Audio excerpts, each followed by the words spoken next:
করবে। আমার বিমাতা কইকেই সে বলল যে আমার ভরত সিংহাসনে বসবে। তাহলে নিজের স্বার্থ সিদ্ধি করার জন্য সে যখন ভরতের ইচ্ছাটা পূর্ণ করবার জন্য নিজেই যখন নিজে স্বয়ং সম্পন্ন নারী হয়ে গেল, তাহলে আবার আমার নিমন্ত্রণ করার দরকার। তাকে নিমন্ত্রণ করব কে? আমার স্বার্থের তাগিদে। আপনারা জানেন যখন আমি চলে গেলাম বনবাস, ভরত এসেছিল, বিমাতা কৈকেয়ীকে মা বলে ডাকেনি, বলেছে তুমি মা না, তুমি কুচক্রী, তোমাকে মা বলে ডাকবো না। তুমি কেমন মা? যে রাম তোমাকে মা বলতে মানে ব্যস্ত, সেই রামকে তুমি 14 বর্ষের জন্য বনে পাঠালে, আর ভরতের জন্য সিংহাসন রাখে। চাই না, চাই না, তোমার মাকে মা বলতে আমি চাই না। মা বলে ডাকিব না, তুমি আমার মা হবে না। যে পথে রামচন্দ্র গেছে সেই পথে যাব আমি, বলি তোমার কাছে। এই বলিয়া ভরত কাঁদিতে লাগিল। কাঁদতে কাঁদতে ভরত এবার ছুটিতে লাগে, দাদা গো, দাদা গো, একবার দেখা দাও, তোমার এই ছোট্ট ভাইয়ের কথা কি গেল। এই বলি আর ভরত আজ পরে কাঁদা কাটি, দেহখানা ভরতের হতে চলল মাটি। তমসা নদীর ধারে ভরত যখন গেল, তার কিছু লাগে শ্রীরামচন্দ্র সেখানে হতে অন্য স্থানে পৌঁছাল। অত্রিমুনির আশ্রমেতে দিল দর্শন, ভরত সেইখানে দেখা দেয়। তাকে ছুটে গিয়ে ভরত রাম দর্শনে জড়িয়ে ধরেছিল ভরত শ্রীরামের চরণে।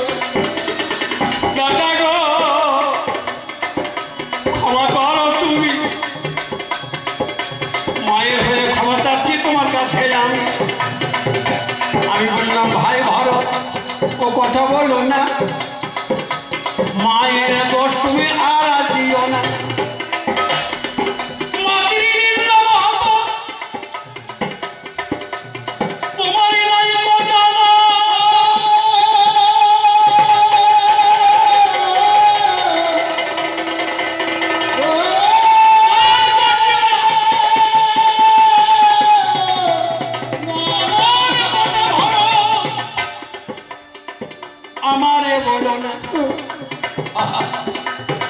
আমি যাব না, ভরত ছাড়বে না।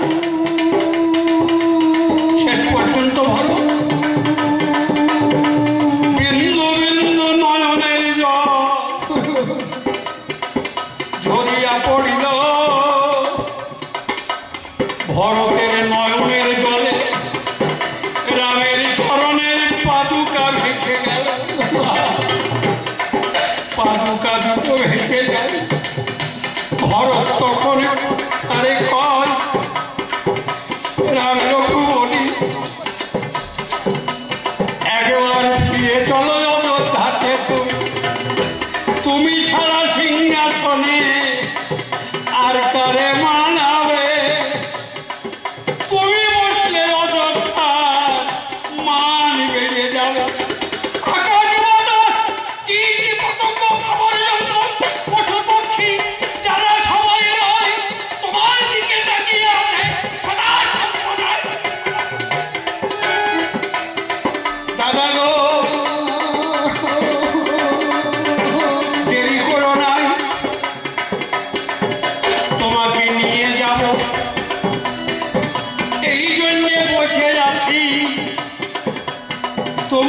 আশায়, কিন্তু আমি তো যাবো না। ভরত যতই কান্নাকাটি করবো,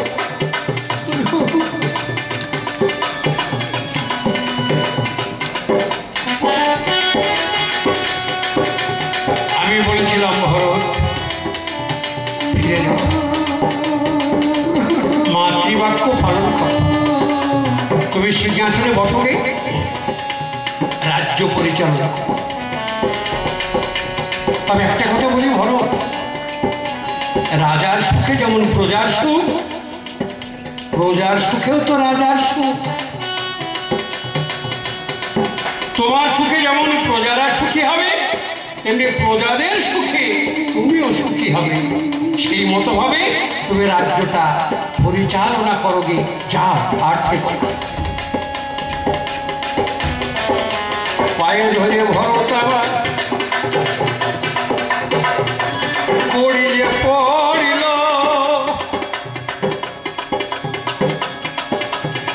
অকারণে কোন মুখে ফিরে যাব, একান্তই যদি না যাও দাদা গো, মিনতি জানাই তোমার পাদুকা দুটি দাদা আমার দাও না মাথা, পাদুকা দুটি মাথায় ধরে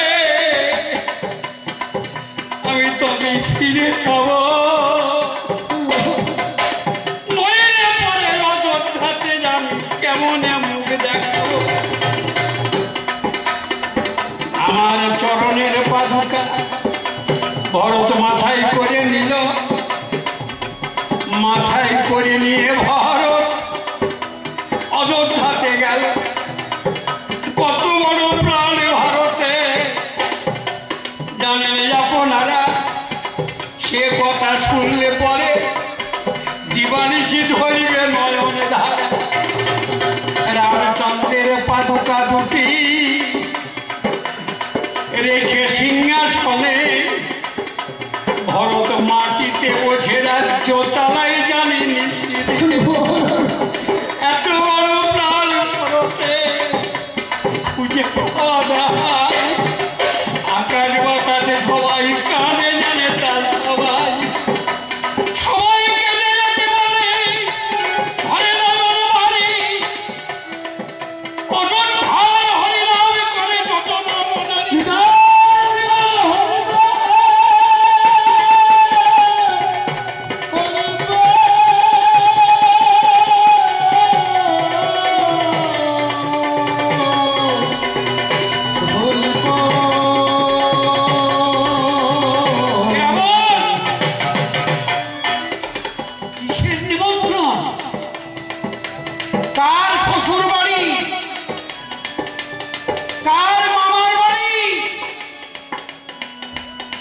পাগলের পাগলামি ছাড়া কিছু নয়। তুমি পাগলামি করছো।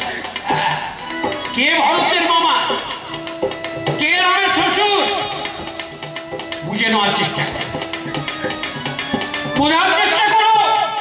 আর আমি সেই রাম, আমি কেমন রাম?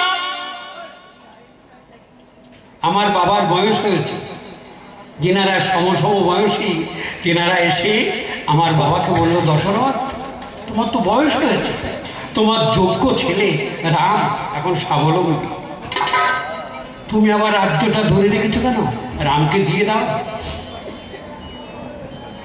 তো দশরথ বলল, ভাই তোমরা বলছো ঠিকই, কিন্তু আমি যে পাপ করেছি, রাজ্য শুধু দিলেই তো হবে না।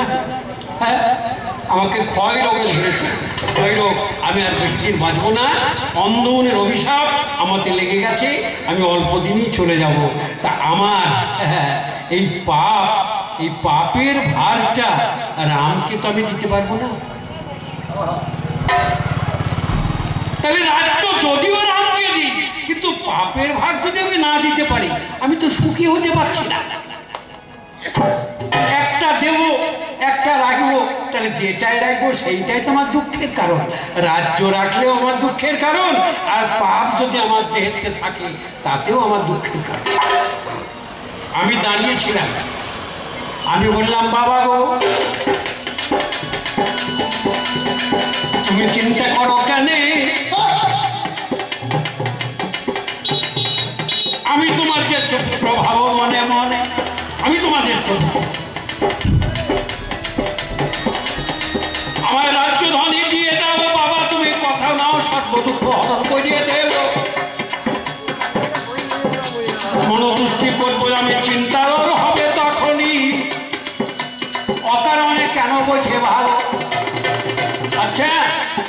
বাবা তুমি 16 আনা পাপ করেছো তো, আমাকে দিয়ে দাও।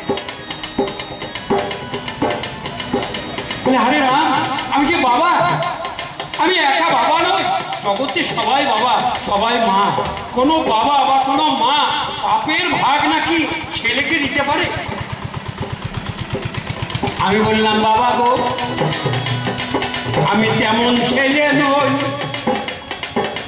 মনের কথা প্রকাশ করিয়ে তোমার কাছে কই,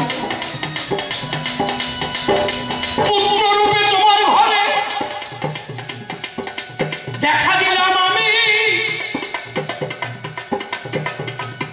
তাই বলে তোমার পুত্র আমাকে ভেবো না কো তুমি,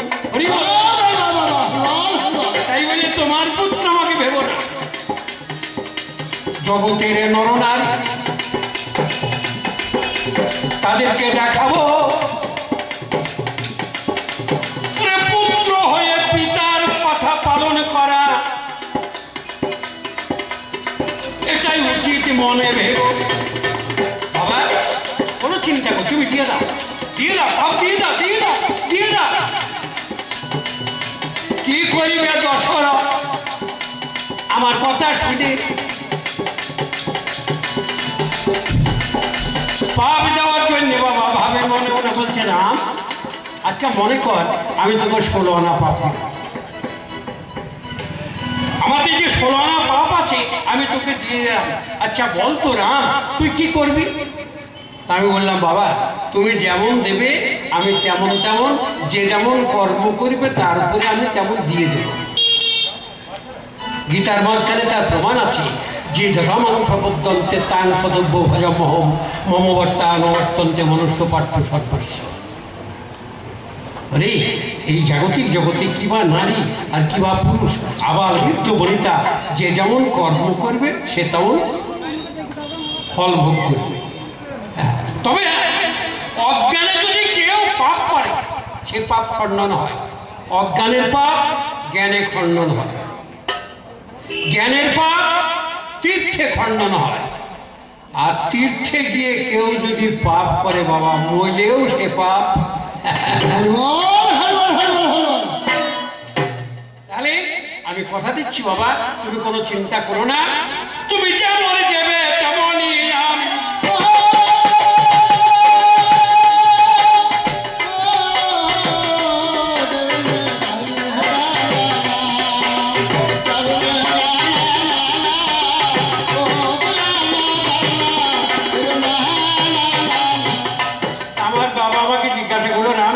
বল না 16 আনা পাপ তোকে দিয়ে দিলাম, তুই কিভাবে কাকে কি দিবি? আমি বললাম বাবা আমার কাছে এসো না,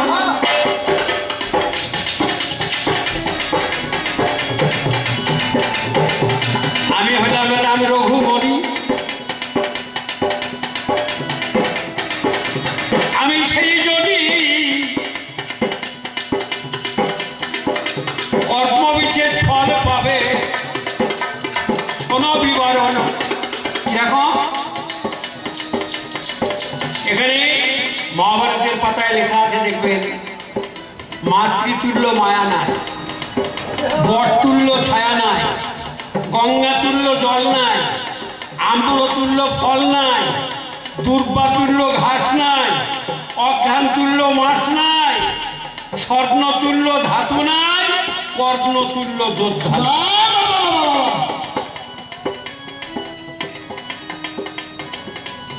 বাবা গো মায়ের মায়া আর বটের ছায়া এক।